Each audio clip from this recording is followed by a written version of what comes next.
नमस्कार. पुणे अकॅडमीच्या या पॉडकास्टमध्ये मी रणजित टकले, संचालक पुणे अकॅडमी, आपल्या सगळ्यांचं मनापासून स्वागत करतो. महाराष्ट्रातील ड्रग इन्स्पेक्टरची तयारी करणारे ॲस्पिरंट्स तुम्हाला माहितीच असेल. जाहिरात आली, त्यानंतर एम-पी-एस-सीनं त्यांचा सिलेबस जाहीर केला आणि त्यानंतर आता 22 मार्चला एक्झाम होणार आहे हे सगळ्यांना माहितीच आहे. परंतु या दरम्यानच्या काळात पुणे अकॅडमीशी महाराष्ट्रातल्या कानाकोपऱ्यात वेगवेगळे अभ्यास करणारे जे ॲस्पिरंट्स आहेत, त्या सर्वांनी कॉन्टॅक्ट केला. त्यांचे जे काही प्रश्न आहेत, त्यांच्या शंका आहेत, त्यांच्या कुशंका आहेत, त्या आमच्याशी त्यांनी विचारल्या. त्यानंतर असं मनात आलं, की अजून एक पॉडकास्ट ड्रग इन्स्पेक्टरच्या तयारी करणाऱ्या ॲस्पिरंट्ससाठी आपण घेऊन यावा आणि या दृष्टिकोनातूनच आपल्याला आज या पॉडकास्टचे जे काही तुमचे प्रश्न असतील, ज्या तुमच्या शंका असतील, या शंकांचं सर्व निरसन या पॉडकास्टमधून 100% होईलच. कारण या शंकांचं निरसन करण्यासाठी आपल्याला मागच्या 25 वर्षापासून भारतभरातल्या वेगवेगळे अभ्यास करणारे फार्मसी क्षेत्रातले विद्यार्थी आहेत, ॲस्पिरंट्स आहेत, त्या सर्वांना मार्गदर्शन करणारे फार्मसी क्षेत्रातले चाणक्य ज्यांना म्हणू शकतो आपण आणि ज्यांचे निराली प्रकाशनाचे 16 टायटल्स विद्यार्थ्यांना वेळोवेळी मार्गदर्शन करतात, असे फार्मालाईफ अकॅडमीचे संचालक हं. डॉक्टर सुनील बाकलीवार. नमस्कार. सर, खूप खूप स्वागत आहे तुम्हाला. या पॉडकास्टमध्ये परत एकदा तुम्हाला बोलवताना मला विशेष आनंद होत आहे. धन्यवाद sir. Thank you very much. आणि इथे जे कोणी स्वप्न बघतात आहे, फार्मसी प्रोफेशनल्स आहेत, फार्मासिस्ट आहेत, जे ड्रग इन्स्पेक्टर होण्यासाठी स्वप्न बघतात आहेत, ज्यांचं ड्रीम आहे, त्यांच्यासाठी एक सुवर्ण संधी आहे. कारण त्यांना ड्रग इन्स्पेक्टर होण्यासाठी ज्या काही गोष्टींची आवश्यकता आहे, ते सर्व काही उपलब्ध आहे आजच्या या काळामध्ये. फक्त त्यांची मनापासून तयारी करण्याची तयारी असायला पाहिजे, त्यांचं डिव्होशन असायला पाहिजे. तर नक्कीच प्रत्येकाचा हा जो ड्रीम आहे, स्वप्न आहे, ते पूर्णपणे होऊ शकतं. Yes sir. सर, 29 सप्टेंबर 2025ला एम-पी-एस-सीनं सिलेबस जाहीर केला. सिलेबसवर जर बघितला तर कारण 2015ला सिलेबस काय होता हे तुम्हाला माहिती आहे. त्याच्या अगोदर 2008 मध्ये एम-पी-एस-सीनं जी परीक्षा घेतली होती त्या सिलेबसबद्दल तुम्हाला माहिती आहे आणि दरम्यानच्या काळात काळ फार हे मागच्या 10 वर्षात झपाट्याने बदलला. जगाला हादरून टाकणारी पॅन्डेमिक सारखी एक लाट जगाने अनुभवली. कोविडची लाट. कोचचे. आणि हा जो काही सिलेबस आला 29 सप्टेंबर 2025चा, तर या सिलेबसवर तुमचं भाष्य काय आहे? आता हे बघा, हा जो सिलेबस आता यावेळेस आलेला आहे, एम-पी-एस-सी ड्रग इन्स्पेक्टर एक्झामचा. तर हा सिलेबस ड्रग इन्स्पेक्टरमध्ये ज्या काही स्किल्स असायला पाहिजे, ज्या क्वालिटीज एक्सपेक्ट करू शकतो आपण ड्रग इन्स्पेक्टरमध्ये आणि त्याचं जे अपडेटेड नॉलेज असायला पाहिजे, तर ते सगळं प्रॉपर त्याचं टेस्टिंग होण्यासाठी हा सिलेबस आहे. ह्या सिलेबसमध्ये फार्मसीचा जो काही पोर्शन, जो काही पार्ट एक ड्रग इन्स्पेक्टरला माहीत असायला पाहिजे, त्या पद्धतीने सर्व काही इथे कव्हर करण्यात आलेलं आहे. ह्या सिलेबसचा जर आपण बेस बघितला, तर बेस काय आहे? तर जो डिग्रीचा सिलेबस आहे, बी फार्मचा सिलेबस आहे, तर बी फार्मचा जो करंट सिलेबस आहे, तो जर सिलेबस आपण बघितला आणि त्या सिलेबससोबत या सिलेबसला जर आपण कंपेअर केलं, तर आपल्याला असं दिसेल की 90% हा सिलेबस डिग्रीचा सिलेबसचाच पार्ट आहे. डिग्रीमध्ये 4 वर्षामध्ये जे काही आपण नॉलेज घेतो, जे काही सब्जेक्ट आपण लर्न करतो, ते सब्जेक्ट इथे आहेत. फक्त हा सिलेबस व्यवस्थित समजून घेण्याची गरज आहे. आता या सिलेबसमध्ये टोटल किती युनिट्स आहेत? सो आपण बघू शकता की इथे 5 युनिट्स आहेत. ओके. आता या 5 युनिट्सचं त्यांनी जे डिस्ट्रिब्युशन केलेलं आहे, तर पहिल्या युनिटमध्ये physiology, pathophysiology, pharmacology and toxicology घेतलेलं आहे. दुसऱ्या युनिटमध्ये मायक्रोबायोलॉजी आहे. तिसरा unit biochemistry and chemistry of drugs pharmaceuticals. Then fourth unit is regulations related to drugs and general knowledge related to pharmaceuticals. आणि पाचवा जो युनिट आहे तो आहे इंटेलिजन्स टेस्टचा. आता जर याचा डिटेलमध्ये आपण गेलो, तर पहिल्या युनिटमध्ये जे सब युनिट आहेत, जसं 1.1 फिजिओलॉजी, 1.2 पॅथोफिजिओलॉजी, 1.3 फार्मेकोलॉजी आणि 1.4 टॉक्सिकोलॉजी आहे. आता हे जे काही सब्जेक्ट्स आहेत, हे सर्व सब्जेक्ट्स डिग्रीच्या सिलेबसमध्ये आहेत. ओके. या सब्जेक्टमध्ये नवीन असं काही नाहीये. फक्त जर आपण इथे फिजिओलॉजीचा पार्ट बघितला 1.1 मध्ये सिलेबसमध्ये, तर या 1.1 मध्ये फिजिओलॉजीमध्ये ॲक्च्युअली फिजिओलॉजीचा पोर्शन बघितला, म्हणजे जे फिजिओलॉजी बुक्समध्ये जो पोर्शन आपल्याला मिळेल, हं. तो पोर्शन इथे कमी आहे. त्यासाठी आपल्याला दुसरं काहीतरी बघावं लागेल. अच्छा. फॉर एक्झाम्पल फिजिओलॉजीच्या सिलेबसमध्ये फर्स्ट दिलेलं होल ह्युमन ब्लड आय-पी. हं. आता हा जो टॉपिक आहे होल ह्युमन ब्लड आय-पी, हा टॉपिक आपल्याला फिजिओलॉजीच्या कोणत्याही पुस्तकात सापडणार नाही. तो आपल्याला कुठे सापडेल? आय-पी तिथे म्हटलेलं आहे, इंडियन फार्माकोपिया तिथे म्हटलेलं आहे आय-पी. तर हा आय-पी मध्ये आपल्याला सापडेल. आय-पी 2018 आणि लेटेस्ट आय-पी जी आहे त्याच्यामध्ये याचा मोनोग्राफ दिलेला आहे. पूर्ण डिस्क्रिप्शन दिलेलं आहे हो ह्युमन ब्लडचं. पूर्ण डिटेल्स त्याच्यामध्ये दिलेलं आहे. आणि जर तुम्ही PYQ बघितलं, प्रिव्हियस इयर क्वेश्चन पेपर, मागच्या वर्षीचा सिलेबस बघितला आणि क्वेश्चन्स बघितलेत, तर याच्यावरती क्वेश्चन असतात आणि ते क्वेश्चन्स इंडियन फार्माकोपियामध्ये तुम्हाला सापडतील. तसंच दुसरं काय सोर्स आहे याचं स्टडी करण्यासाठी, तर ते आहे ड्रग्स रूल्समध्ये. त्या ड्रग्स रूल्समध्ये शेड्यूल Fमध्ये होल ह्युमन ब्लडचा डिटेल्स दिलेला आहे. तिथून हा टॉपिक स्टडी करता येऊ शकेल. त्यानंतर composition function of blood elements आणि coagulation of blood and blood groups, हे 2 टॉपिक्स आपल्याला फिजिओलॉजीच्या पुस्तकात सापडतील. त्यानंतर पुढचा topic blood components and manufacturing and storage. आता इथे पण मॅन्युफॅक्चरिंग आलेलं आहे. तर हे जे आपल्याला ब्लड कॉम्पोनंट्स आहे त्याची डेफिनेशन, ब्लड कॉम्पोनंट्स आणि ब्लड प्रॉडक्ट्स याच्यामध्ये फरक आहे. ब्लड कॉम्पोनंट आणि ब्लड प्रॉडक्ट्स ज्याची डेफिनेशन ड्रग्स रूल्समध्ये आपल्याला मिळेल शेड्यूल Fमध्ये. तसंच त्याचं मॅन्युफॅक्चरिंग अँड स्टोरेज हे पण आपल्याला कुठे मिळेल? तर शेड्यूल Fमध्ये मिळेल. ते आपल्याला फिजिओलॉजीच्या बुकमध्ये सापडणार नाही. त्यानंतर ब्लड बँक ऑपरेशन, रिक्वायरमेंट्स आणि स्टँडर्ड्स हे पण शेड्यूल F जो आहे ड्रग्स रूल्स 1945 त्याच्यामध्ये मिळेल. तर जर आपण असं हा सिलेबस जर आपण क्रिटिकली बघितला, की कोणता टॉपिक कुठे आपल्याला सापडेल, कुठून त्याचं स्टडी करायचं, कसं आहे तो टॉपिक, तर यासाठी एक्झॅक्टली तुम्हाला माहिती पाहिजे. जसं की 5 टॉपिक्स आहेत फिजिओलॉजीमधले, तर यापैकी फक्त 2 टॉपिक म्हणजे सब युनिटमध्ये 2 कंपोजिशन फंक्शन्स, त्यानंतर 3 नंबरचं कोआग्युलेशन ऑफ ब्लड ब्लड ग्रुप्स हेच फिजिओलॉजीच्या बुक्समध्ये सापडतील. बाकी जे होल ह्युमन ब्लड आय-पी मध्ये सापडेल, blood components, blood bank operation हे शेड्यूल Fमध्ये सापडेल तुम्हाला. राईट. अच्छा. तर ह्या गोष्टी जो कोणी आता ड्रग इन्स्पेक्टरची तयारी करत आहे, तर त्यांना माहिती पाहिजे. जर तुम्ही फिजिओलॉजीचं रेफरन्स बुक घेतलं, चॅटर्जीचा बुक घेतला किंवा अजून दुसरा एखादा रेफरन्स बुक तुम्ही यूज केला आणि त्याच्यामध्ये हे टॉपिक्स तुम्ही सर्च केले, तर तुम्हाला सापडणार नाही. दुसरी गोष्ट, खूप काही स्टुडंट्स या सिलेबसला एआयचा वापर करून स्टडी करण्याचा प्रयत्न करतात आहे. ChatGPTचा, त्यानंतर तुम्ही Co-Pilot यूज कराल किंवा परप्लेक्सिटी यूज करताय किंवा जेमिनी यूज करून. पण त्याच्यामध्ये प्रॉब्लेम काय, की सगळे डिफरंट रिझल्ट देतात. अच्छा. हे डिफरंट रिझल्ट तिथे डिफरंट तुम्हाला नोट्स तिथे तयार होतात, डिफरंट डॉक्युमेंटेशन तिथे येतं. अच्छा, म्हणजे आपण एआयच्या या वेगवेगळ्या ज्या नोट्स एआय कडून येत आहेत त्याच्यावर रिलाय राहू शकत नाही. नाही, त्याच्यावरती आपण विश्वास ठेवू शकत नाही. अच्छा. ठीक आहे. ओके. त्याच्यामध्ये खूप काही मिस्टेक्स आहेत आणि मिस्टेक्स पण एरर पण कसे आहेत, की most of the time perplexity तुम्हाला वेगळे स्टँडर्ड्स दाखवतं, जेमिनी वेगळे स्टँडर्ड्स दाखवतं, Co-Pilotचे वेगळे स्टँडर्ड्स असतात आणि ते पण आपल्या इंडियन स्टँडर्ड्स प्रमाणे नसतात अच्छा. Most of the time. हं.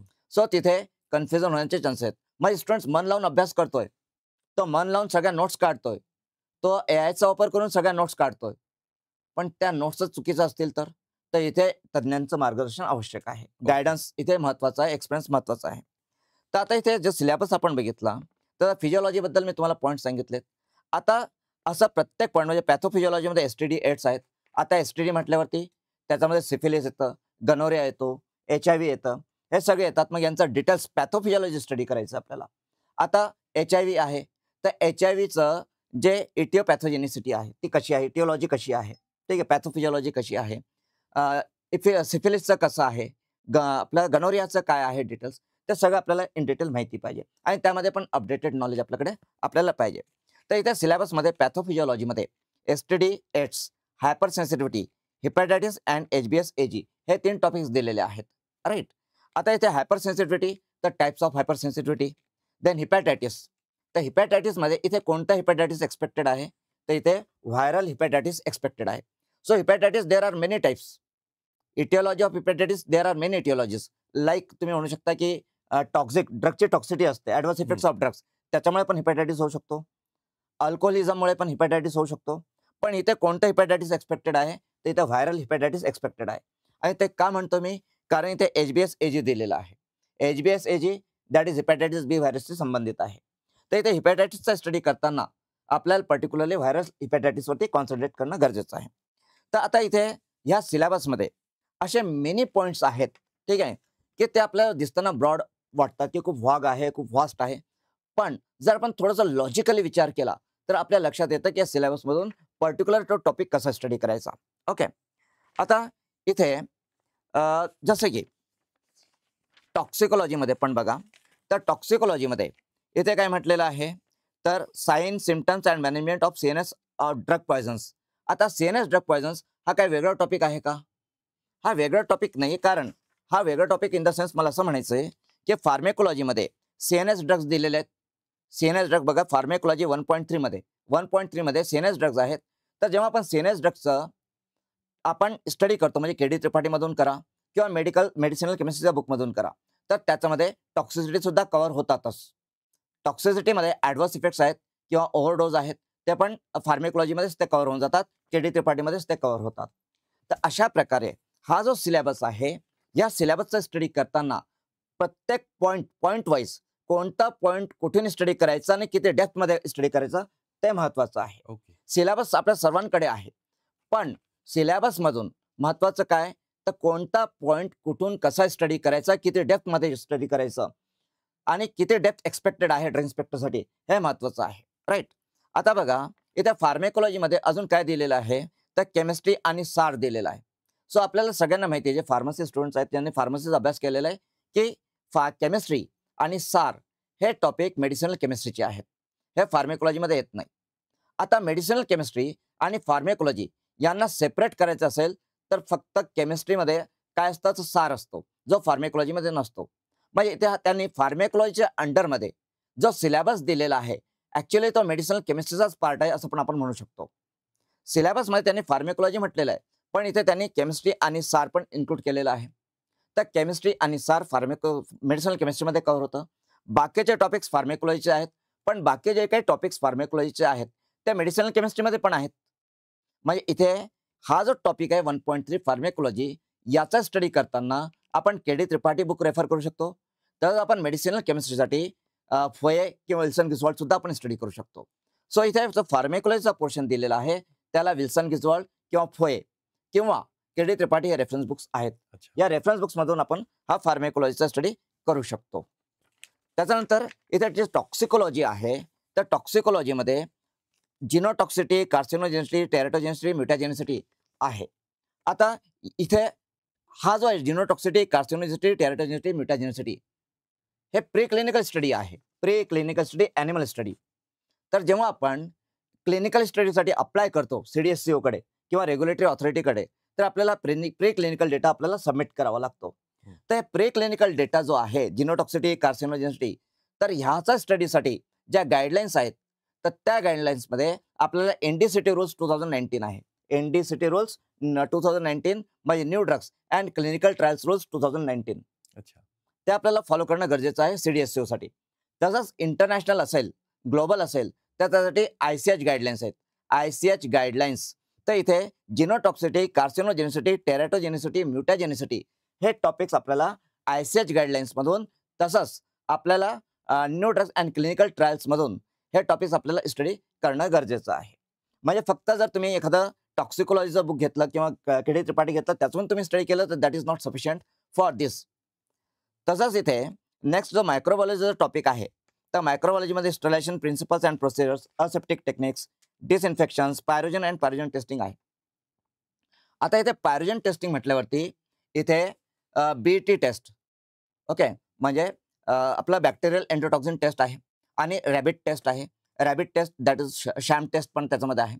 तर हे जे BT टेस्ट आहे, BT, okay, bacterial endotoxin test, त्याचं डिटेल्स आपल्याला IP मधून घेणं आवश्यक आहे, इंडियन फार्माकोपियामधून, कारण इथे जे स्टँडर्ड्स असतील ते इंडियन फार्माकोपियाचे स्टँडर्ड्स असतील.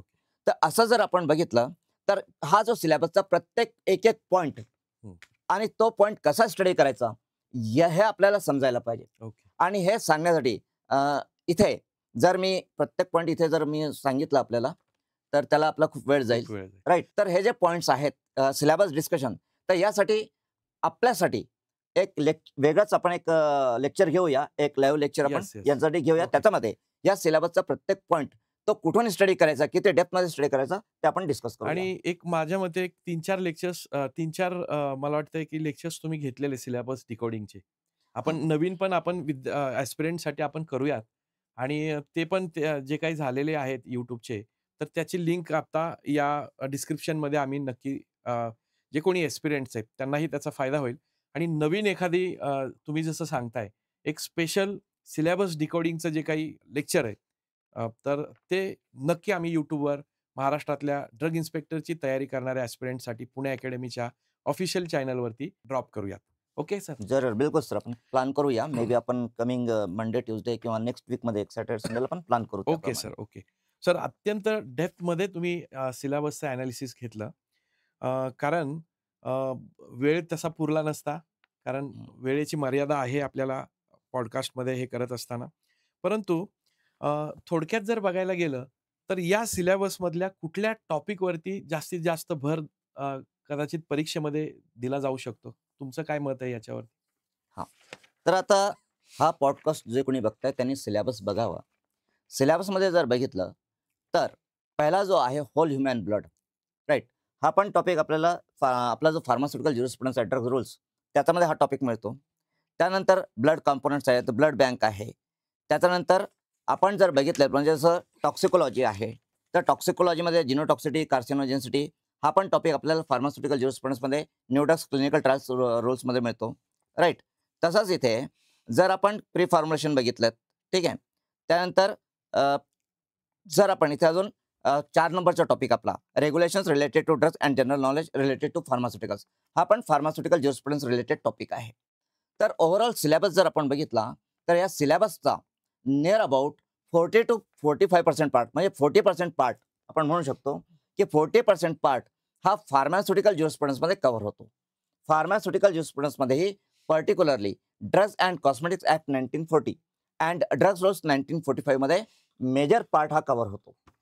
तर हा सिलेबस स्टडी करायचा असेल, तर सगळ्यात पहिले, सगळ्यात महत्त्वाचं, सगळ्यात जास्त वेटेज जर कुठल्या सब्जेक्टला असेल, तर तो सब्जेक्ट आहे फार्मास्युटिकल ज्युरिस्प्रुडन्स आणि त्याच्यामध्येही ड्रग्स अँड कॉस्मेटिक ॲक्ट 1940 आणि ड्रग्स रूल्स 1945. त्यानंतर मग नेक्स्ट जर वेटेज असेल, तर तो फार्मेकोलॉजीला आहे. Then pharmacology is important. Okay. आणि फार्मेकोलॉजी नंतर जर आपण बघितलं, तर मग फार्मास्युटिक्स आणि फार्मास्युटिकल ॲनालिसिस अच्छा. हे दोन्ही इक्वल येतात. ठीक आहे. ओके. तर इथे जर सिरियसली तुम्ही बघाल, तर pharmaceutical jurisprudence, then pharmacology, then pharmaceutics and pharmaceutical analysis हे टॉपिक्स महत्त्वाचे आहेत. याला जास्त वेटेज आहे. अच्छा. सर जुना सिलेबस आणि आता 29 नोव्हेंबरला आलेला एम-पी-एस-सीनं आणलेला जो सिलेबस आहे, या दोघांमध्ये नेमका बदल काय झालेला आहे? तुमचं याच्यावरती काय निरीक्षण आहे? बदल तर खूप काही आहे याच्यामध्ये. ठीक आहे. आता जर आपण रेग्युलेशन्स रिलेटेड बघितलं, तर सगळे आपल्याला अपडेशन त्याच्यामध्ये अमेंडमेंट्स आलेले आहेत. ओके. तर ते अमेंडमेंट्स आपल्याला स्टडी करणं गरजेचं आहे. तसंच आता जसं मेडिकल डिव्हाइसेस रूल्स आहेत, मेडिकल डिव्हाइसेस नवीन आलेलं आहे, ते याच्यामध्ये चेंजेस आहेत. त्यानंतर जर आपण इथे बघितलं, तर कॉस्मेटिक सायन्समध्ये चेंजेस आहेत, इंडस्ट्रियल फार्मसीमध्ये चेंजेस आहेत. त्यानंतर कंपॅरिझन जर आपण केलं, तर near about 30 to 40% Naveen topics या सिलेबसमध्ये ॲड करण्यात आलेले आहेत, अच्छा. जे की मागच्या सिलेबसमध्ये नव्हत्या. आता इथे बघा तुम्ही इरॅशनल ड्रग कॉम्बिनेशन आहे. ठीक आहे. त्याच्यानंतर इथे आपलं एसेन्शियल नार्कोटिक ड्रग्स END. आता एसेन्शियल नार्कोटिक ड्रग्स हे 2015 मध्ये अमेंडमेंट झालेले आहेत. एसेन्शियल नार्कोटिक ड्रग जी लिस्ट आहे किंवा END ही जी कन्सेप्ट आहे एसेन्शियल नार्कोटिक ड्रग्स, तर जो आपला narcotic drugs and psychotropic substances act त्याच्यामध्ये 2014 मध्ये अमेंडमेंट झाला होता आणि 2015 मध्ये रूल्स आले होते. त्या रूल्समध्ये हे एसेन्शियल नार्कोटिक ड्रग्स आहेत. ओके. तर ते मागच्या सिलेबसमध्ये नव्हतेच. नव्हते. तसंच इथे RMIची concept, okay, recognised medical institution. तर रिकॉग्नाइज्ड मेडिकल इन्स्टिट्यूशन हे पण लॅटेस्ट जे अमेंडमेंट आलेलं आहे narcotic drugs and psychotropic substances ॲक्टमध्ये त्याप्रमाणे आहे. तर narcotic drugs and psychotropic substances act 1985 मध्ये 2014 मधलं अमेंडमेंट आहे. 2015 मध्ये अमेंडमेंट आहे. 2014चे रूल्स नवीन आलेत, 15चे रूल्स आलेत, 2021-2022 मध्ये पण नवीन रूल्स आलेत, 2022 मध्ये पण इथे अमेंडमेंट आहेत. तर हे जे कन्सेप्ट आहे जसं की एसेन्शियल नार्कोटिक ड्रग्स किंवा रिकॉग्नाइज्ड मेडिकल इन्स्टिट्यूट्स हे पण नवीनच आहेत. ते मागच्या वेळेस नव्हते. ठीक आहे. आता इथे पण खूप महत्त्वाचं END पण IMP आहे एक्झामच्या दृष्टीने बघितलं तर. ओके. तर ENDसाठी काय काय रिक्वायरमेंट्स आहेत आणि कोणत्या ड्रग्स, जसं 5 ड्रग्स आहेत, जसं मॉर्फिन आहे, कोडीन आहे, फेंटॅनिल आहे, हायड्रोकोडोन आहे, ऑक्सिकोडोन आहेत. हे 5 drugs, this 5 drugs are the essential narcotic drugs, जे की मागच्या सिलेबसमध्ये नव्हतेच. तसंच इथे कॉस्मेटिक रूल्स 2020 आहे. तर मागच्या सिलेबसमध्ये cosmetic rules 2020 was not separated. तो ड्रग्स अँड कॉस्मेटिक रूल्स होता, पण आता कॉस्मेटिक रूल्स सेपरेट आहे आणि ड्रग्स रूल्स सेपरेट आहे. तर असं जर आपण बघितलं तर नियर अबाउट 30 to 40% पार्ट हा नवीन आहे सिलेबसमध्ये. आणि त्याच्यामुळे जे फक्त मागच्या सिलेबसचं स्टडी मटेरियल स्टडी करताय, तर त्यांना माझं म्हणजे एक सजेशन आहे की फक्त त्या स्टडी मटेरियलवरती डिपेंड राहू नका. त्याच्यामध्ये जे नवीन ॲड झालेले आहेत ते पण बघा आणि जे डिलीट झालेलं, ऑब्सोलेट झालेलं आहे त्याला सोडून द्या. त्याच्यावरती वेळ वाया घालवू नका. आणि स्टडी करताना जे अपडेटेड आहे, लेटेस्ट आहेत, अमेंडेड आहेत, त्याचाच स्टडी करा. ओके. Thank you sir. तुम्ही जे काही नवीन झालेले जे बदल आहेत, हे तुमच्या निरीक्षणाने इथं जे ॲस्पिरंट्सला तुम्ही शेअर केलेले आहेत, त्याचा नक्की या परीक्षा देणाऱ्या ॲस्पिरंट्सला फायदा होईल. सर, 22 मार्चला ड्रग इन्स्पेक्टरची जी परीक्षा होणार आहे, तर त्या परीक्षेमध्ये जे काही प्रश्न येणार आहेत, तर त्या प्रश्नांची काठिण्य पातळी कशा पद्धतीची असू शकेल? ओके. कसं आहे की कुठलीही एक्झाम असेल तर त्याची एक डिफिकल्टी लेवल असते आणि ती डिफिकल्टी लेवल कशावरती डिपेंड करते, तर तुम्ही कोणत्या पोस्टसाठी एक्झाम देत आहात त्याच्यावरती. तर ॲज अ ड्रग इन्स्पेक्टर म्हणून तुमच्याकडून काय काय अपेक्षा असतात आणि त्या दृष्टीने इथे डिफिकल्टी लेवल असेल. आता आपण DMARची एक्झाम बघितली, DHSची एक्झाम आहे, ZPची एक्झाम आहे, GPAT असते. त्यानंतर आता CDSCOची पण ड्रग इन्स्पेक्टरची एक्झाम येणार आहे, UPSC ड्रग इन्स्पेक्टर एक्झाम येणार आहे. ओके. त्या सगळ्या एक्झामचा जर आपण डिफिकल्टी लेवलचा विचार केला तर ते डिफिकल्टी लेवल तुमच्या रिस्पॉन्सिबिलिटीज काय असतील, तुमच्याकडून काय अपेक्षा आहे त्यावरती डिपेंड करतात. आता ड्रग इन्स्पेक्टरचा रोल जो आहे हा खूपच चॅलेंजिंग रोल आहे. It is too much challenging. आणि ड्रग इन्स्पेक्टरला हे खूपच म्हणजे अवेअर राहावं लागतं, नेहमीच अवेअर असावं लागतं. त्याचा खूप जास्त रिस्पॉन्सिबिलिटी त्याच्यावरती आहे. म्हणून इथे जे एक्झाम असेल ते त्या ड्रग इन्स्पेक्टरची मेंटल कॅपॅसिटी कशी आहे, त्याचं इंटेलिजन्स लेवल कसं आहे, त्याचं बेसिक नॉलेज किती आहे आणि तो किती क्विक डिसिजन घेऊ शकतो. त्याला जे काही कन्सेप्ट समजलेले आहेत, त्याने जे काही कन्सेप्टचं स्टडी केलं आहे त्याचं अप्लिकेशन तो किती फास्ट करू शकतो, राईट. तर ह्यानुसार असतील. तर इथे जर डिफिकल्टी लेवल बघितल्यात, तर जर आपण कोणती एक्झाम बघितली तर कोणत्या एक्झामचं एक साधारण पॅटर्न असतं, ते असतं 40-40-20चं एक साधारण पॅटर्न. 40-40-20. 20. ओके. आता 40% क्वेश्चन जे असतात ते साधारण क्वेश्चन असतात. म्हणजे जो कोणाही स्टुडंट म्हणजे जो कोणी ॲस्पायरंट आहेत किंवा ज्याचा ड्रीम आहे ड्रग इन्स्पेक्टर व्हायचा, तो जर हा या सिलेबसमध्ये जे काही टॉपिक्स दिलेले आहेत त्या टॉपिक्सचं जर त्याने ओव्हरलुकिंग केलं, त्या डेफिनेशन्स किंवा तो टॉपिक्स त्याने जस्ट इंट्रोडक्शन जरी स्टडी केलं, त्याने तो टॉपिक समजून घेतला, तरी नियर अबाउट 40% क्वेश्चनचं तो आन्सर देऊ शकतो. शकेल. म्हणजे सुपरफिशियली गो थ्रू केलं तरी तो 40% क्वेश्चन्स तो सॉल्व्ह करू इझी शकतो. लेवलचे ते इझी लेवलचे क्वेश्चन असतात जे की फक्त सुपरफिशियल असतात. ओके. मग त्यानंतर 40% क्वेश्चन जे डीपमध्ये असतात, तर त्यासाठी त्याला डीपमध्ये जाऊन थोडं एक्स्ट्रा स्टडी करावं लागेल. रेफरन्स बुक्समधून त्याला स्टडी करावं लागेल, कन्सेप्ट समजून घ्यावे लागतील आणि त्या बेसिसवरती पुढचे 40% क्वेश्चन असतात. अच्छा. म्हणजे ज्याने डीपमध्ये स्टडी केलेला आहे, कन्सेप्ट बऱ्यापैकी समजून घेतलेले आहेत आणि कन्सेप्टला त्याला अप्लाय करता येतं, अप्लिकेशन करता येतं, कन्सेप्ट यूज करता येतात. तर असे त्या बेसवरती 40% क्वेश्चन असतात. आणि जे 20% क्वेश्चन असतात ते मेरिट डिसाईड करणारे असतात. Okay sir. 20% questions merit decide करणारे असतात. त्याच्यासाठी काहीतरी एक्स्ट्रा विचारलं जातं. जसं की तुम्ही बघितलं असाल KBC. तर KBCचं तुम्ही बघा क्वेश्चनची लेवल कशी डिफिकल्टी लेवल इन्क्रीज होत जाते. एकदम सुरुवातीचे क्वेश्चन एकदम सिंपल असतात, त्यानंतर डिफिकल्ट लेवल वाढत जाते. तर इथे 40-40-20. तर 40% क्वेश्चन्स जस्ट हा जो सिलेबस आहे, हा सिलेबस तुम्ही गो थ्रू करा, सुपरफिशियली गो थ्रू करा, कन्सेप्ट रीड करा, समजून घ्या, तरी तुम्ही 40% क्वेश्चन सॉल्व्ह करू शकाल. ओके. रिमेनिंग 40% क्वेश्चनसाठी तुम्हाला रेफरन्स बुक्स यूज करावे लागतील, कन्सेप्ट क्लिअर करावे लागतील. रिमेनिंग 20% साठी तुम्हाला एक्स्ट्रा जावं लागेल, एक्स्ट्रा स्टडी करावा लागेल. तर अशा प्रकारे 40-40-20 असं इथे लेवल असतं. ओके. याचा अर्थ काय आहे थोडक्यात, की तुमचा सिलेबसवर ट्रिमेंडस कंट्रोल पाहिजे. सो सिलेबसवरचा कंट्रोल हे तुम्हाला अभ्यास करताना सातत्याने गाईड करत राहील. सरांचं जे निरीक्षण आहे, काठिण्य पातळीबाबतचं ॲस्पिरंट्सला याचा नक्कीच फायदा होईल. सर, जर आपण बघितलं तर 22 मार्चला जी परीक्षा होणार आहे, तर ही परीक्षा आहे फक्त 1 तासाची. म्हणजे 60 मिनिटामध्ये 100 प्रश्न सोडवणं हे as difficult as climbing Everest. हं.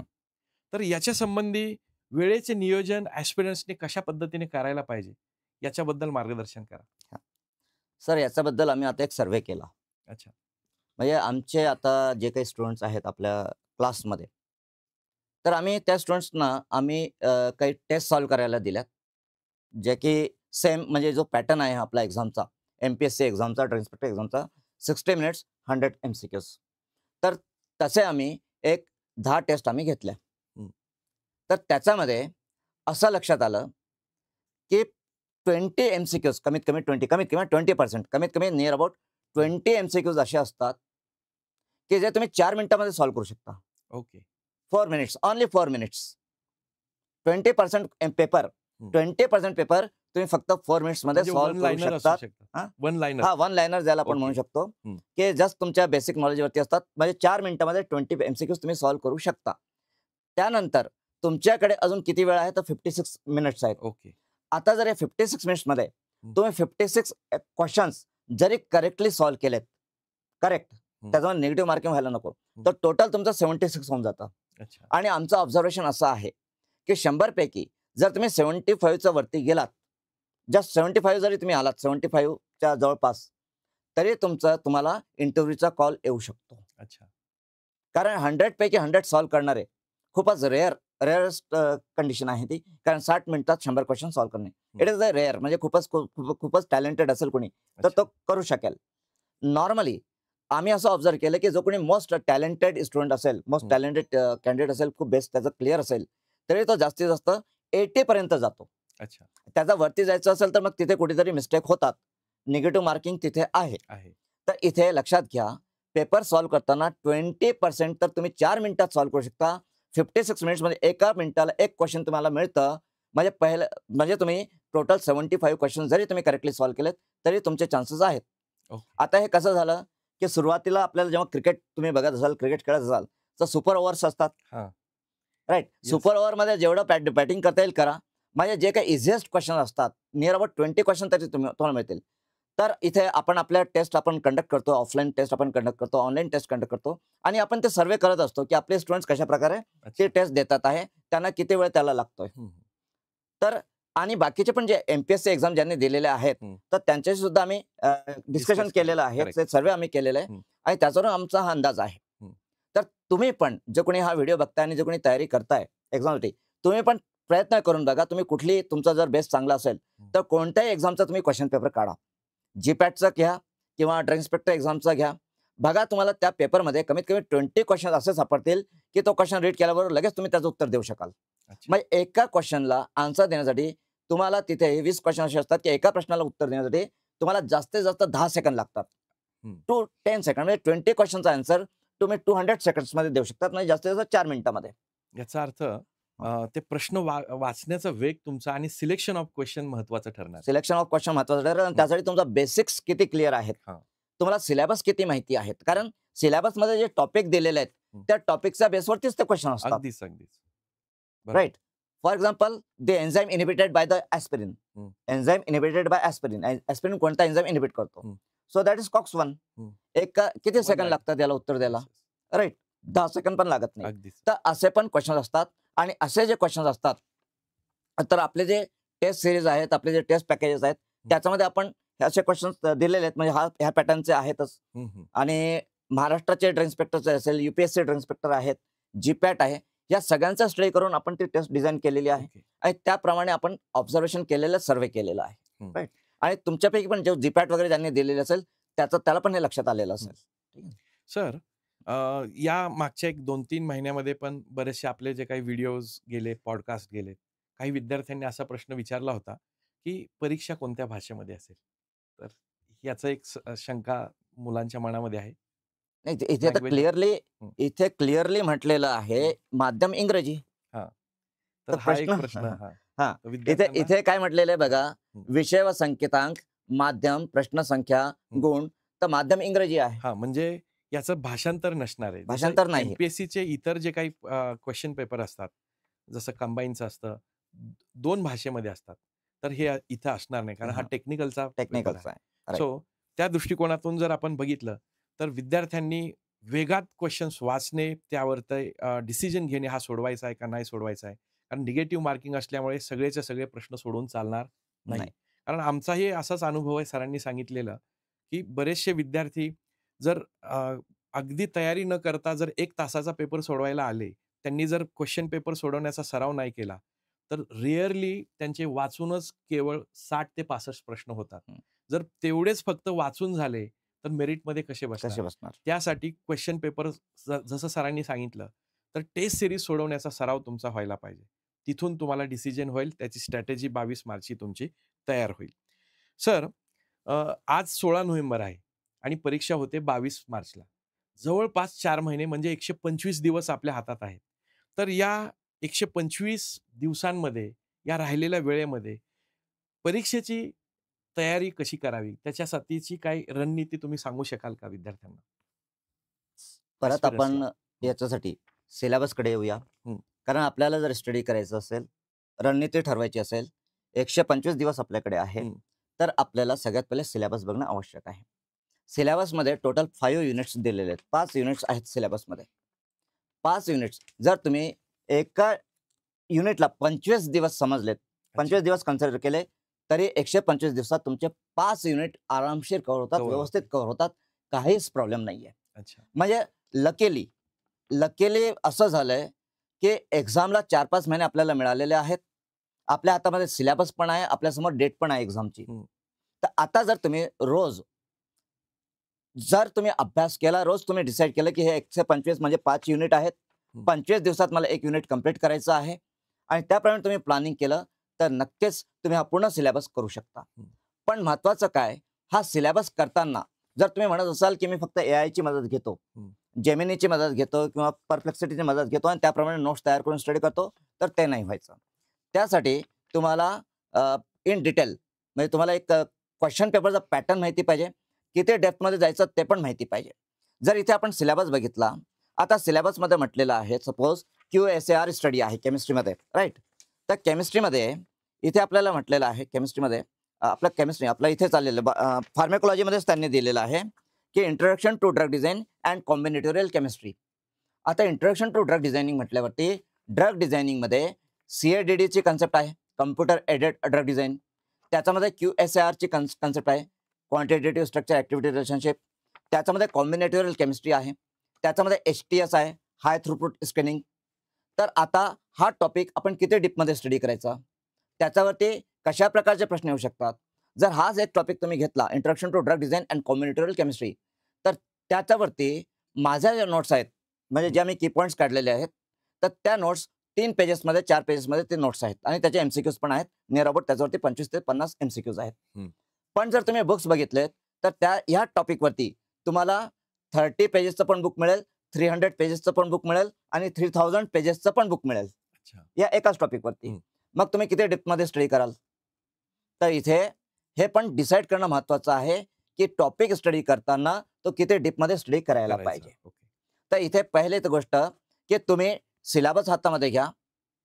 किती डेप्थमध्ये तो स्टडी करायचं ते डिसाईड करा. त्याप्रमाणे स्टडी करा. स्टडी केल्यानंतर आपलं स्टडी परफेक्ट झालेलं आहे की नाही, आपल्या सगळ्या कन्सेप्ट क्लिअर झालेले आहेत की नाही, त्यासाठी ज्या टेस्ट सिरीजेस असतील किंवा तुमच्याकडे MCQs असतील, तर ते MCQs सॉल्व्ह करा.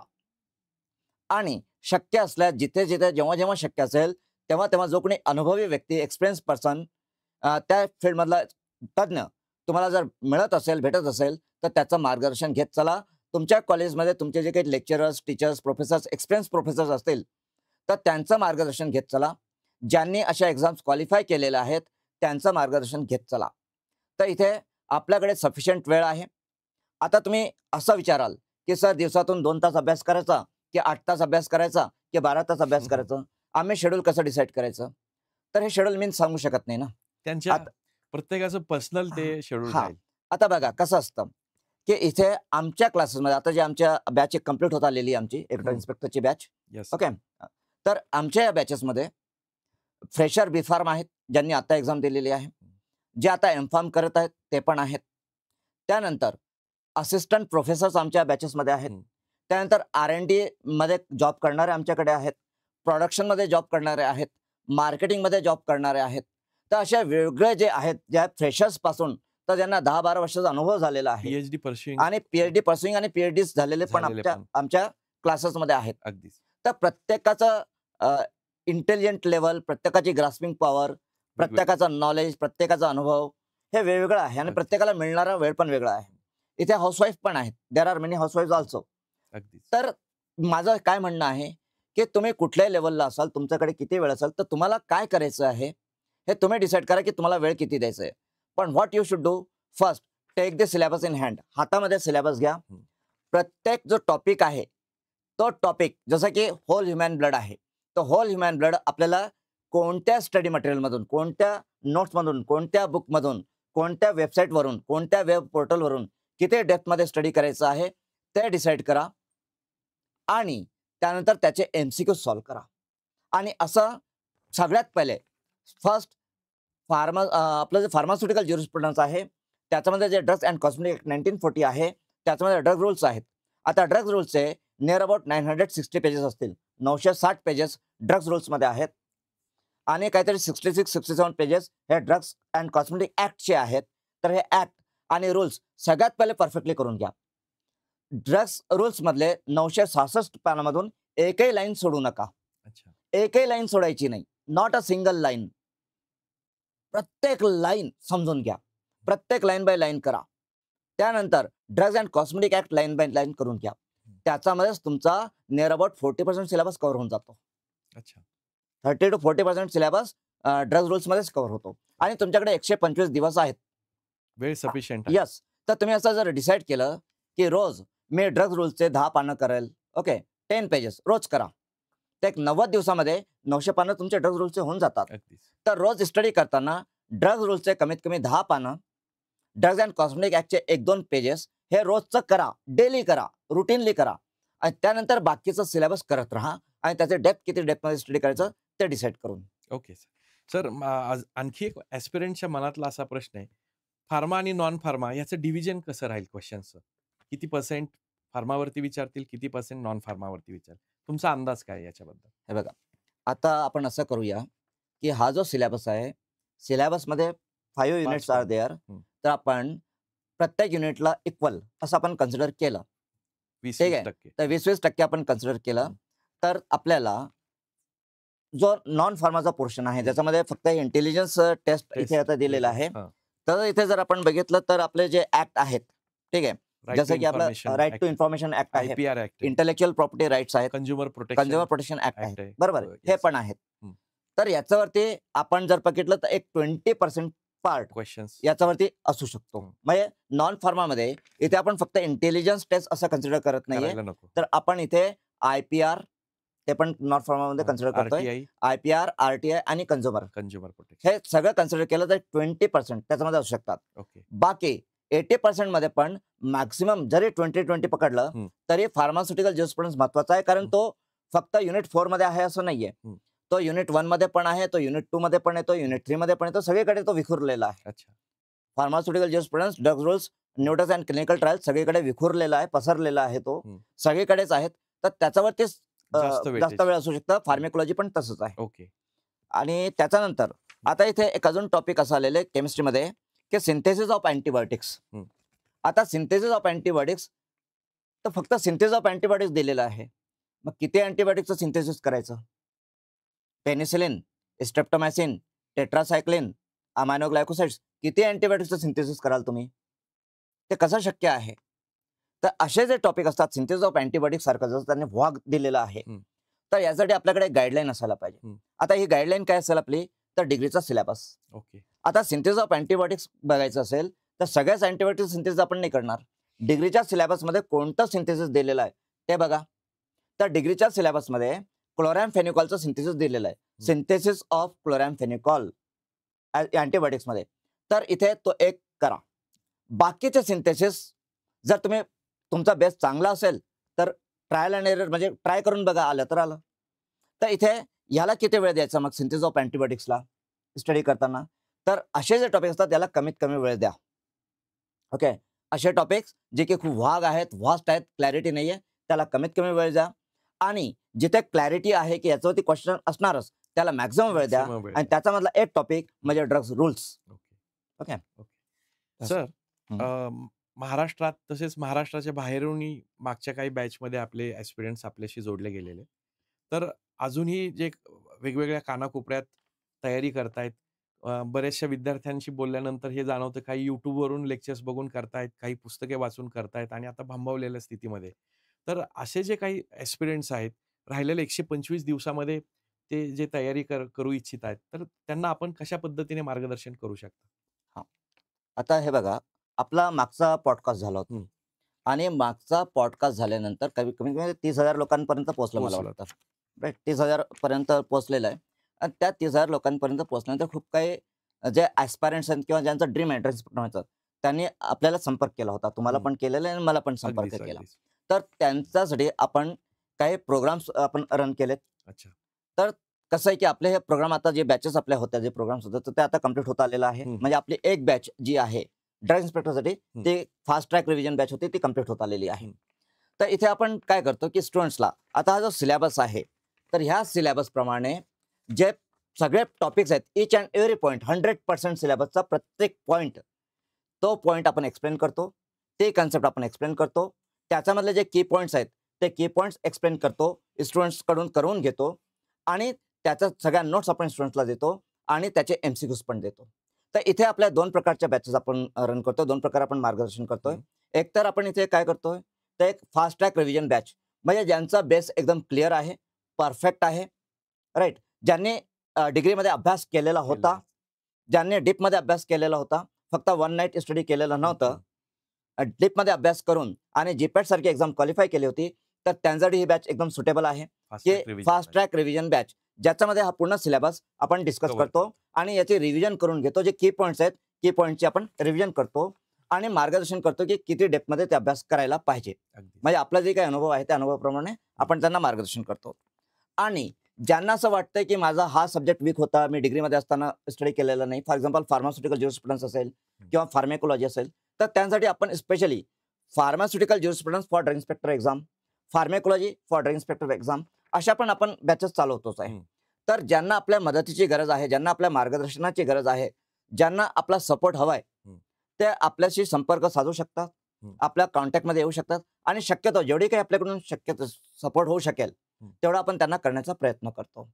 तर इथे जर तुम्हाला आमचं मार्गदर्शन पाहिजे असेल, आमचा अनुभव जो आहे, तो अनुभव तुम्हाला वापरायचा असेल, तर आम्ही इथे आमचा एक्सपिरियन्स शेअर करण्यासाठी आहोत. इथे आमचे जे बुक्स आहेत, जसं की हे बुक तुम्ही बघितलेलंच असाल, essential pharmacy review for drug inspector exam. तर हे बुक आता MPSC ड्रग इन्स्पेक्टरसाठी तर आहेच. तसंच UPSCच्या पण आता CDSCOने पण नोटिफिकेशन, 419 गॅझेट नोटिफिकेशन आलेलं आहे, की 419 जागा येऊ शकतात. There are chances. मंजुरी दिलेली म्हणजे आहे. मंजुरी आहे, त्याचे नियम आलेले आहेत. 419 जागा ज्या येणार आहेत, त्याचं नियम आलेले आहेत. तर पुढे त्या पण आहेत. म्हणजे UPSCच्या पण जागा, CDSCच्या पण जागा येणार आहेत. अच्छा.